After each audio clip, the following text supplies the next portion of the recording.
First, you have some time to look at questions 1 to 5.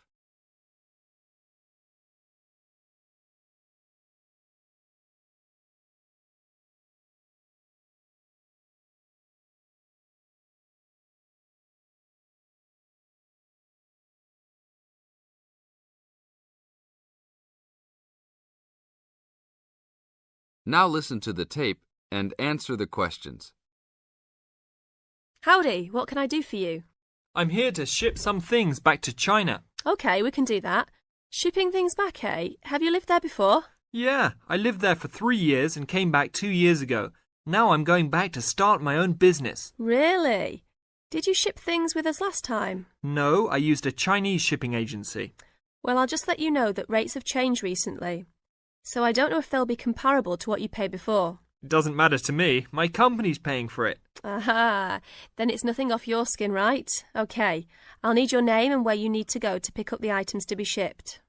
My name is Scott Linder, Linder, and I live in upstate New York, Saratoga Springs. Oh, sure, I know that place. I go to the races there. Great town. What's the zip there again? 770425. And the street address is 412 West Lake Road. 770425 Westlake, got it. And how big of a container are you going to be looking for? Well, I didn't have a container last time, and I don't think I'll need one this time. I think that I'll have about 6 cubic meters. We can get a subsection of a container then. How big is that? It's 2 meters wide and 3 meters long. 2 meters high, right? Yes, sir.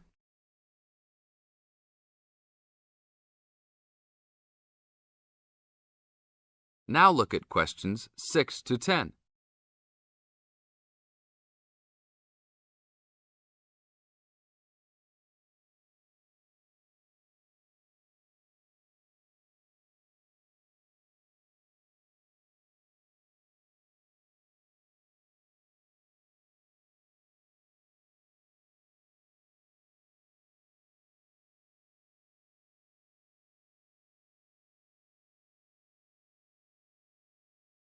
As the talk continues, answer questions 6 to 10. And for customs, I need to know what sort of items will you be shipping? Mostly furniture. But we'll also have quite a few boxes of books too. Any clothing? Nope, but we'll have some bicycles and wood that we use for a loft bed. Be careful with those bicycles. I hear bicycle theft is a big problem in China. Not if you know how to secure your bikes and where to store them. Well, good luck. How valuable do you want me to list the entire shipment as being? Let's say about $3,500. Great. Now you'll also have to go over to the customs department to check with them about shipping the wood over to China. I know there are concerns about termites, bugs, etc. No problem. It's the same wood I brought over from China last time. Then you should be okay. It's just a formality. And last of all, where would you like the shipment to be delivered? Well, I will live in Beijing, but let's ship it to Tianjin. My company will pick it up there. That's all right then. Have a nice trip. Thanks for your help.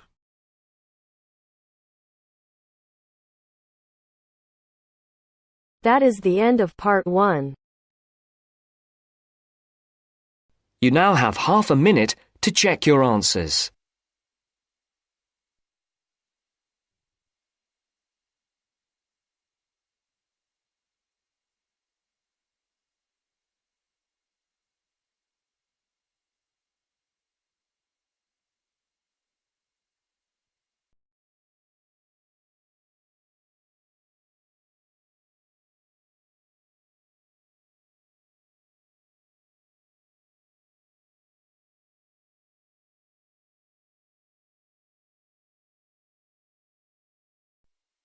Now turns to part 2. Part 2. 2. You are going to hear a talk given by an international student. First, you have some time to look at questions 11 to 16.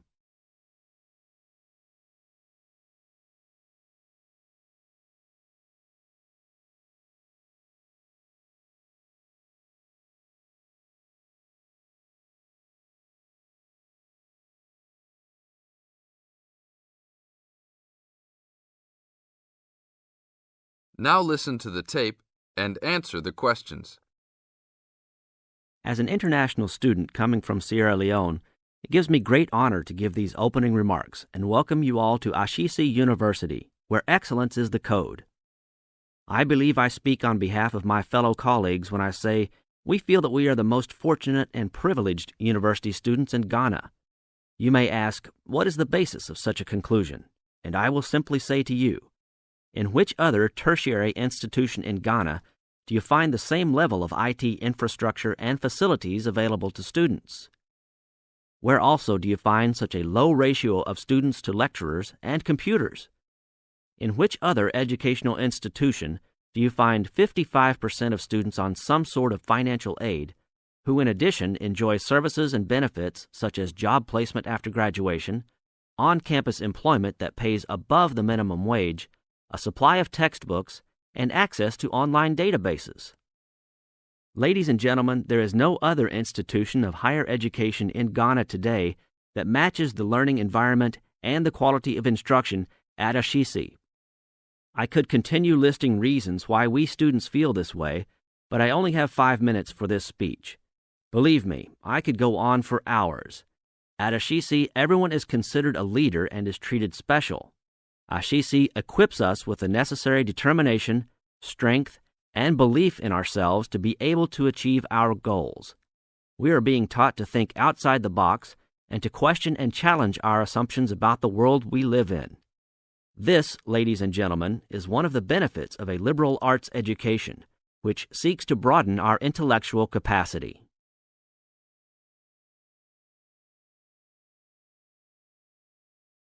Now look at questions 17 to 20.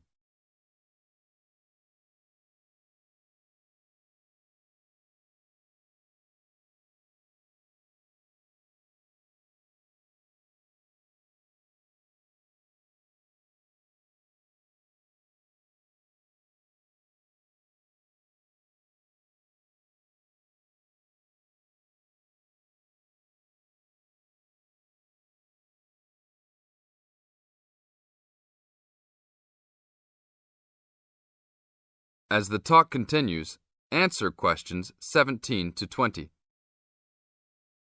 At Ashesi, we are also exposed to real-life situations and learn how to deal with them through a practical and vigorous academic program, as well as various seminars in which prominent leaders in their professions are invited as guests to interact and share their knowledge and experiences.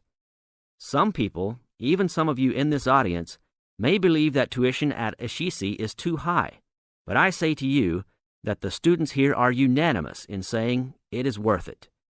Not because we all come from well-to-do families, but because when it comes to one's education, you need to aim at getting the best from the right place. One's education defines who you are and what your perception of life and society will become. Ashesi offers us a top-quality education which meets high international standards.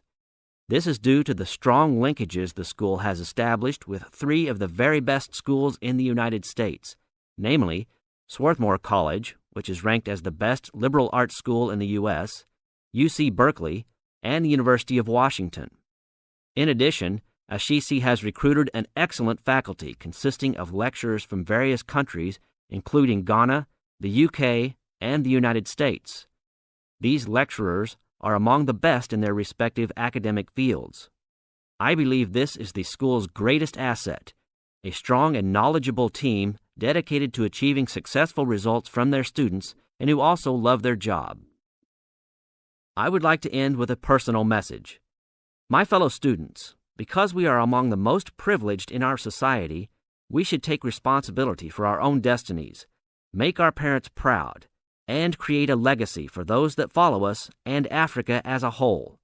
We must give back to our society after completing school and achieving our goals in life, which I believe we all can if we properly utilize our time and take advantage of all that is offered here at Ashesi. That is the end of part 2. You now have half a minute to check your answers.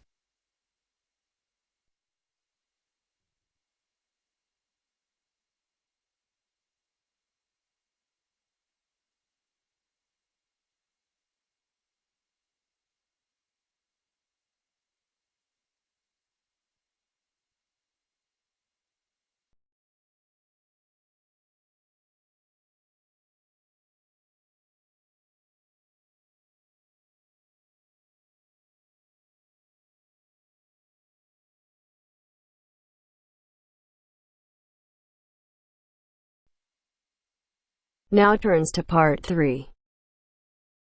Part 3. You will hear a conversation between Helen and her tutor. First, you have some time to look at questions 21 to 25.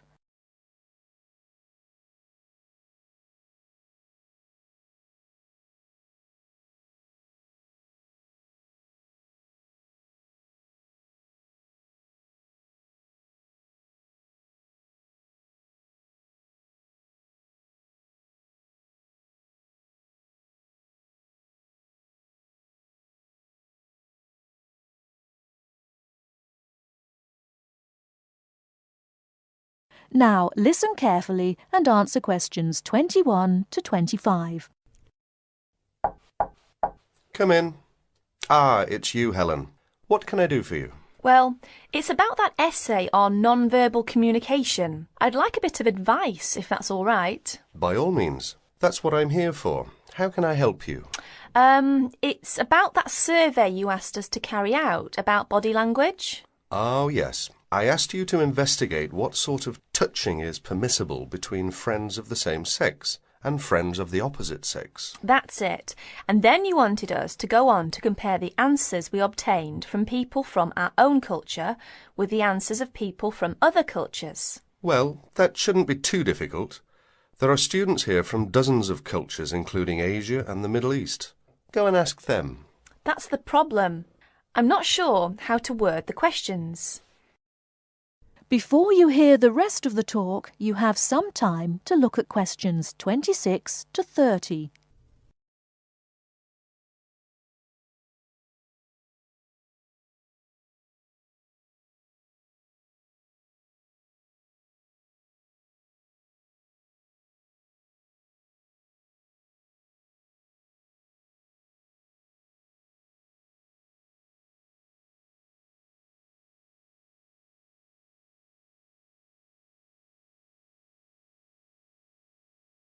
Now listen and answer questions 26 to 30. Go and ask them. That's the problem. I'm not sure how to word the questions. I think I've got far too many. People don't want to be bothered answering them all. Is that the list of questions you have with you? Let's have a look. I see. Your basic idea is fine. You've got a checklist of the parts of the body we mostly use to touch people with, and a checklist of the parts of other people's bodies that we usually touch. But you don't have to go right through the list asking a separate question about each item. You can make your questionnaire much shorter if you ask open questions. Open questions? What are they? Sometimes we call them WH questions. What, when, where. Those are examples. Oh, I see. Yes, we learned about them in grammar. I hadn't realised how useful they'd turn out to be. I could just ask one open question about each subject and tick the answers I receive. That's right. Now, let's have a look at the list of parts of the body you're going to ask about. I see. You've got the head, arm and hand, and, oh, it's over the page, the back, leg and foot. What about the shoulder and the thigh? They're important areas, and there are some others you should include too. Oh, yes, of course. I was in a rush and forgot those. What about asking people how they feel about being touched? Surely it's hard for people to put that sort of feeling into words. Yes, you're right. That's why it's essential to work out a rating scale for each response. Can you tell me a bit about how to use rating scales? Well, there's no way to measure how strongly a person feels about something, of course. All we can go on is what they report about their feelings. So what we do is offering them choices of ways to express how they feel. Very strongly, strongly, or not at all. That would be an example of a rating scale. In this case, as your survey is only a small trial sample, I suggest you use that 3-point rating scale I've just described. Very strongly, strongly, or not at all. That'll be enough to enable you to draw some broad conclusions. You may go on to refine your survey later if you decide to specialize in the study of non-verbal aspects of behavior. Thank you. I'm much clearer now. Could I ask you one last question? I'm afraid I've got a brain like a sieve, but I just can't remember the technical term you told us for the study of touch. It sounded like happy, but of course it isn't. Oh, you mean haptics. Haptics.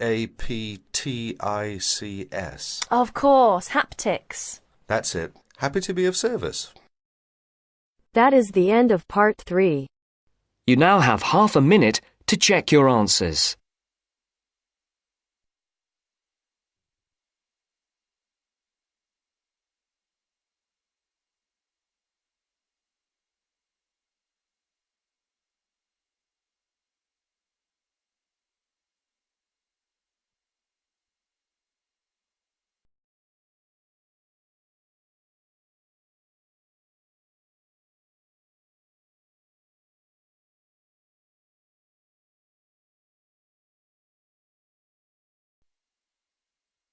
Now turns to part 4. Part 4. You are going to hear a lecturer giving a talk on a type of fundraising for business called crowdfunding. First, you have some time to look at questions 31 to 40.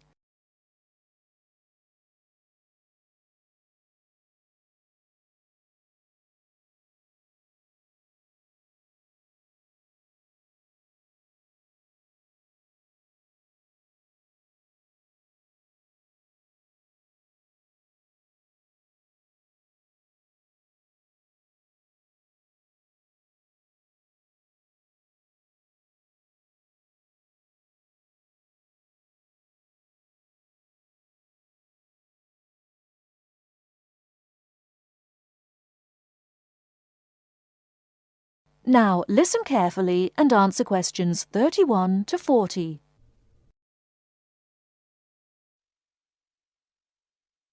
Good morning, everyone. Today we're continuing our look at funding opportunities for small startup businesses. The emergence of social media has given companies the ability to connect with fans and potential customers directly. On the back of the growth in social media, a model of raising finance has emerged known as crowdfunding. This revolutionary way of raising finance began with micro-lending in the 90s. More recently, an equity-based model has emerged that allows people to invest directly in a new company. We're going to examine this in more detail later, but let's turn first to a third model, which I'll term a fan-based model. With this model of crowdfunding, individuals are encouraged to give an amount of money to support the launch of a project or initiative without the promise of any financial return. Instead, there's a reward for donating. This contrasts with the micro-lending model, which would require a return on investment, and the equity-based scheme, which may offer shares. Crowdfunding portals or websites allow the business concerned to present the initiative along with the financial target required. There's a fixed time limit for fundraising, and if the target amount is reached, all donations are paid to the company or individual. Whether it's an author planning to write a new book, an independent film company looking to make a new film, or a technology company with an idea for an app, the person or company needing funding would turn to its fan base for support. This is managed through one of the many crowdfunding online portals that have emerged. Of course, a fan or supporter of a particular initiative is likely to give money anyway. But donation-based crowdfunding will often make donating even more attractive by offering a rewards-based incentive scheme. Let's take a film company, for example, that needs funding for a new film. For a small set donation, the donor might be offered a free ticket to the premiere or a DVD of the film. A larger set donation might be rewarded by the chance to attend a launch event when the film goes live. Those people who make bigger donations could even be offered the chance to meet the cast of the film, whilst the highest level donation could see the person's name mentioned in the film credits. For companies that already have a significant fan base, crowdfunding offers a fantastic opportunity to raise money quickly from a large number of people, each of whom donates just a small amount of money. Compare this to the time and effort that would be needed to sell your idea to investors or your bank manager, particularly in an age when raising finance can be difficult. The company may also have links with partner companies or organizations that run fundraising events. In this case, you can significantly increase participation by working with these organizations to promote your crowdfunding project. Another significant advantage is that you can reach out to your fan base for feedback on the project while it's being developed, thus making the final product more appealing. Crowdfunding enables you to raise awareness of the product at an early stage, thus increasing the potential for sales. With so many people behind you, it can also act as a great incentive to get the best possible product out on time and on budget. However, there are disadvantages to bear in mind. The model can be described as all or nothing. If you don't reach the monetary target required in the agreed time, all promises of donations are cancelled and no money is paid, leaving you back at square one. Should this happen, or still worse, you receive the funding but are unable to come up with the product, not only will your fans end up disappointed, but the portal will record the fact that you failed to reach your target, or that the initiative failed. Fulfilling all the pledges that you've made to people can also be very time-consuming. For example, remembering to send out copies of books or free cinema tickets can sometimes be forgotten in the excitement and frenzy of launching your product. People sometimes forget to factor in the cost of rewards when calculating profit margins. But these can be significant. And finally, if you have a small fan base, for example, you're a new company or have a small social media footprint, raising awareness of your initiative will be challenging. These drawbacks aside, donation-based crowdfunding is a wonderful opportunity for individuals or small startups to raise funds for that exciting new project whilst reaching out and connecting to the people who are most likely to support and promote your work for you. That is the end of part 4. You now have half a minute to check your answers. I know you told your friend you're not okay, and tell me what's wrong and why you never said you felt that way. And guess you're trying to stay strong and fake a smile until I look away. But I've known you too long, it hurts to watch your blue eyes fade to gray as you fade away.